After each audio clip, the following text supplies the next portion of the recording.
So, excellent points in both sides. It comes back to the same undertone that the timelines of working in this space, in the cyberspace, and like I remember about 5 or 6 years ago, there was a panel that was set up in MHA to formulate the Privacy Act.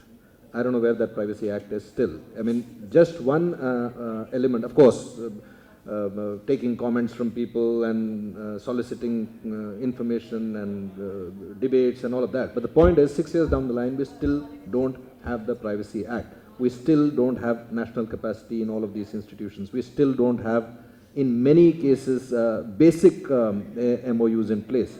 So if we are going to operate in a sort of abacus era, using that, actually in a way we discussed this in the other, let's forget about the internet for a moment and about the cyberspace, and this is an example that works across different domains to illustrate a fundamental problem.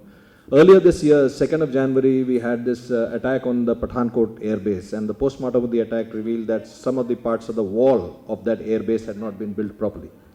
February first week, Ministry of Defense returned 37,000 crores back to the government. So we can't build a wall, we are returning 37,000 crores. Something is going wrong in the underlying. It can't be the lack of money. For building a wall, we don't need transfer of technology from the US or something like that. So very clearly, I think the challenge is not unique only to the cyberspace. It gets exacerbated in the cyberspace. But our inability to move this supertanker in the time frame that is required. So does it even make sense to rely on the instruments and institutions which take 7 to 10 years to make an amendment in a simple law to say that the same institutions will now take us into the 21st century, into cyberspace? Does it? So I have a bias. I always say as a lawyer, yes, it does, because institutions are better. But I'll tell you also why. The same debate, many people here in this room will be familiar, came up in relation to telegraph issues, came into wireless. There were some exceptions made, for example, subordinate regulation, faster measures.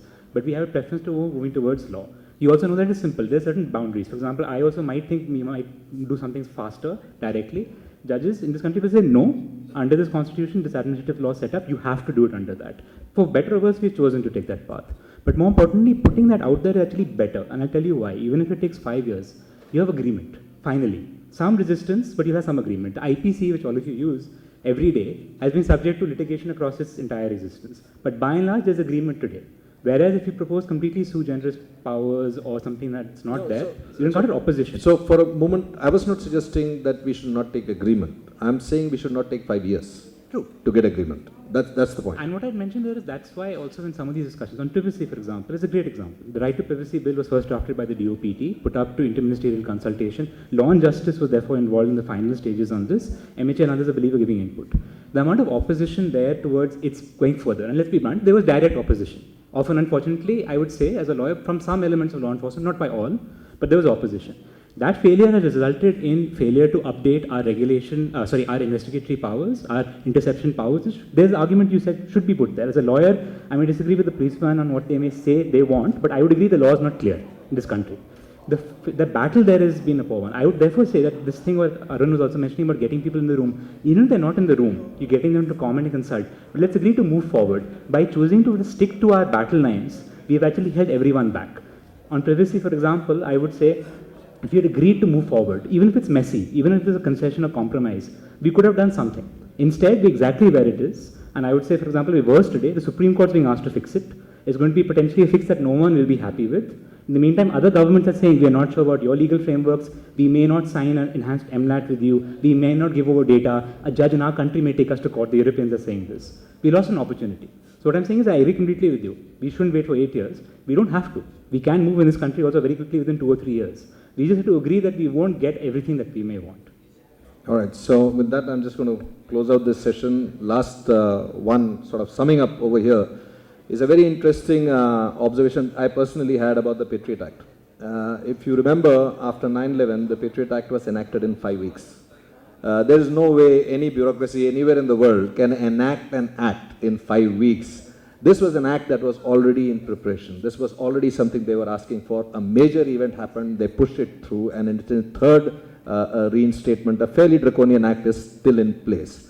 So if we don't sort of work a mid-path somewhere, a very similar situation could happen. Another 2611 happens, and whatever the law enforcement asks for, they get, because the national fervor at that point, I mean, you've seen what happened with Nirbhaya. They wanted to hang somebody.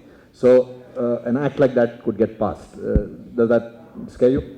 It does, but also there's a lesson to be learned, and people forget this from the Patriot Act. The Patriot Act was subject to enormous legislative and legal battles post that. The history, in fact, of the FBI's office in DC in the last 4 years has been they defending the Patriot Act. And they lost, to be honest. People may not know this in India, but the USA Freedom Act was passed exactly a year ago in summer, and it cut out nearly half of the provisions of the Patriot Act. But to do with Americans, not to do with foreign nationals. 12 years later. 12 years later. 12 years later. But see the battle there. So same thing here. I think we should, in fact, I keep saying, we don't need to be like the Americans. The Americans take very long, they have their own system. Let's learn from them. But the same thing here. Let's not try and say, this happened in the IT Act, by the way, the reality is, the 2008 amendments to the IT Act were passed right after 2611. There were provisions of language there that do not match up with each other. Like literally, let us leave civil liberties aside. You look at the plain reading, in English it does not make sense, which is what the judges pointed out. Therefore, that's the danger. Again, I agree. I would say civil libertarians and lawyers and litigators, and sorry, law enforcement need to be in the room. Let's move forward. Same like the Americans. Let's not get into a 10-year battle in the courts on this. We can decide our lines. There will be some to and fro. That should happen. But let's do this now. Because instead, the only people who get benefit are lawyers, whether you're from the government or whether you're from civil liberties groups or you're working for a law firm. They will get money. What we will lose out is good law. An opportunity to have actually enacted the law 10 years ago. Thanks a ton, both Raman, Arun, and I'll request Mr. Ramchandran to... Why don't you ask the question, sir? No, I said that ultimately, you see, like we policemen, we don't understand all this, especially the technology, except for some people like Muktesh Chandra. But we need to do something. What is the large vision for the Indian police? What should the police be doing to build the capabilities as well as the other infrastructure, technology, whatever it takes? Because as of now, there is no unified national vision to deal with this problem. There is some sporadic action being taken here and there by some good officers, but no connectivity is seen. So what do you think should be done on a national level? What kind of envisioning for the police will you do? So one of the problems is that, like you say, without some sort of political or policy vision on how to operate, a policeman sitting, say, in Bangalore or in one of the major metros where cybercrime is a big issue does not know what the rules of engagement are. So with MLATs, again, going back to the issue, so the US government says a policeman sitting in Bangalore or any of the cities uses his or her Gmail account to send information requests, which is clearly not the format. So the first thing that we can do, and this is a very incremental step, it may not be flashy, but it's an incremental step, is to build capacity. And use, there are certain existing rules of engagement. If, for instance, law enforcement agencies in India want to request data, one, they should understand what is the legal nature of that request? In what format should it be filed? Who are they asking it from? Does this company have a headquarters, or does this company have a base in India, or is it a purely overseas operation, like, for instance, like WhatsApp was? So basic details. And in addition to that, I think every officer, law enforcement officer who's involved in tackling cybercrime needs to have a basic idea of how technology works, how the internet works. And this is a project that we are happy, for instance, as ORF is happy to, how what you call the infrastructure and the logic layer of the internet works. So that is exactly what I wanted to ask you.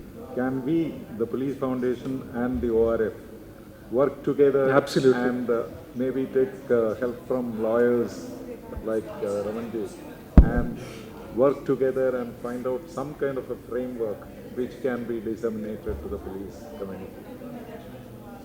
I definitely think so. Just to build on Arun's point, this idea about the handbook of powers for police and cybercrime issues, I think it's been kicked around for a couple of years, it's not come out. I can tell you formally from industry, many people in industry, they've been frustrated, I know, because they say we are actually sometimes trying to help. They don't always agree, as Arun mentioned, sometimes they believe they're impeded by the Electronic Communications Privacy Act. In the US, Indian companies also disagree sometimes on these issues, but they'll also say handbook should be there. Now again, they won't draft the handbook for you, because they would then be conceding that we agree with that. But the Police Foundation of India or the police or others can draft that. You can take inputs. You may disagree. People may even litigate you on it. That's fine. But let that be out there saying these are basic powers. And I think everyone would agree. I would lastly just indicate that it's also the framing. The FBI in the US and even elsewhere, Europol recently in Europe, has been very successful when they have said, and in fact Europol is doing an event right now, literally in The Hague, where they are saying, we aim to use our policing powers to protect your privacy and to protect your rights. I would encourage you, therefore, if in any exercise, to firstly, of course, get the experts to provide you suggestions on what to do, but to even put out an open call saying we aim to further people, the Indians, the usage of the internet by Indian citizens. We want people to come to us. We may not always agree, but this is our vision. Because the vision that is still there, and I don't blame the police on this because it is a reality of how people communicate on this. They've often said we want to control law and order issues there. Instead of saying that, say we want to enable you and let people come. In the US, for example, the US federal government under Obama did one good thing. They got a lot of technologists to come, work with them. Many of them disagreed. They complained afterwards horribly working with the federal government, but they came and they changed the culture there in Washington, D.C. for a year, 2 years. And that happened. You got some buy-in. Same thing today. Today, realistically, and many people from Karnataka may be here, and I apologize in advance, Bangalore doesn't talk to Delhi.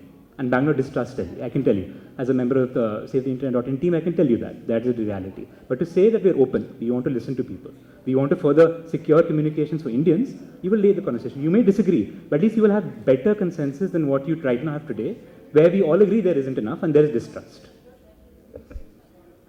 Right. So we are running 15 minutes late, and I know it's a Friday evening, so I will not do my summing up, which was for 15 minutes. I'll just take 2 minutes to point out one, what I sort of took away as a very interesting, day's proceedings. I walked into MHA for the first time in my life in 2009, and when I walked into that building, I saw this big picture of Sardar Patel. And I've always believed that organizations' culture and DNA is usually decided by the founding fathers and the founding circumstances. And if we go back to the founding circumstances, that was a man who was given a mandate of rolling up 500, 600 different princely states into one country.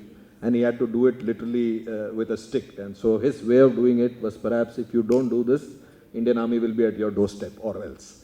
I think somewhere that culture permeated in law enforcement, because the ability to control the ecosystem was almost totalitarian. So you pretty much controlled all the variables, and you could dictate and you could say or else. I think this space is now completely federated.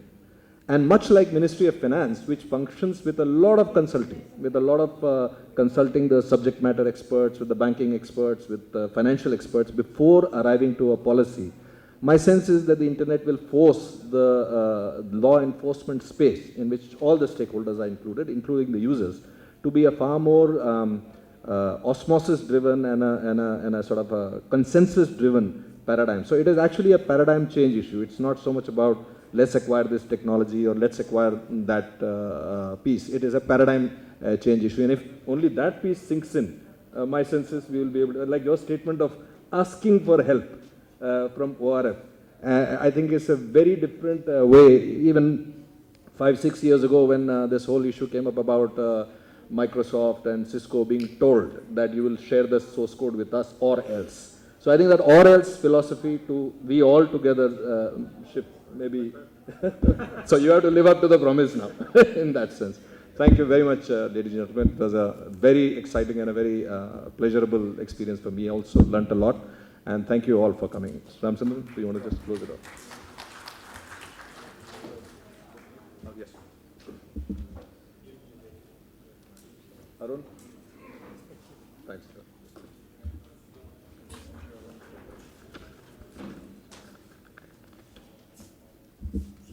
That's for Ramanjit.